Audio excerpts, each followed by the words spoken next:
হাওরের চারদিকে এখন সবুজের সমারোহ।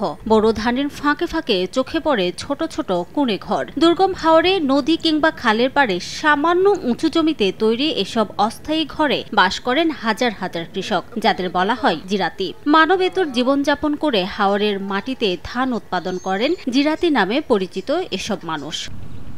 কিশোরগঞ্জের ইটনা উপজেলার কুনিয়ার হাওরে ৬ মাসের বসতি গড়েছেন এমন একদল জিরাতি। তাদের বাড়ি বিভিন্ন এলাকায়। করিমগঞ্জ উপজেলার লাখপুর গ্রামের গোলাপ মিয়া তাদেরই একজন। জমিতে নিড়ানি, পানি সেচের তদারকি আর গরুকে ঘাস খাওয়ানোর কাজ করতে করতেই দুপুর গড়িয়ে বিকেল।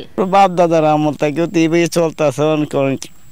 তারা তো চলে গেছে, কিছু কেউ রয়েছে, তারা তো গৃহস্থিতে আসে না। ছেলেপেলেরা যারা আসে তারা এইভাবেই করে যাইতেছে। গরু নিচে রাখি, উপরে সাঙ্গের মাছার উপরে দন্নার উপরে আমরা মাছা পালায় রয়েছি। গোলাপ মিয়ার মতো বছরে ৬ মাস বড় মৌসুমে মাঠে পড়ে থাকেন কয়েক হাজার কৃষক। গবাদি পশুর সঙ্গে গাদাগাদি করে বসবাস করেন অস্থায়ী গোয়াল ঘরে। নেই বিশুদ্ধ খাবার পানি ও স্যানিটেশন ব্যবস্থা। অসুখ বিসুখে মিলে না চিকিৎসা। রয়েছে বজ্রপাতের ঝুঁকি। তবুও ৬ মাস অপেক্ষায় থাকেন কখন ঘরে উঠবে ফসল, তবেই ফেরা হবে বাড়ি। কার্তিক মাসের শুরুতেই গরু ছাগল সহ নিয়ে আয় পড়ি, পরে ধান টান উড়ে জ্যৈষ্ঠ মাসের শেষে আমরা চলে যাই।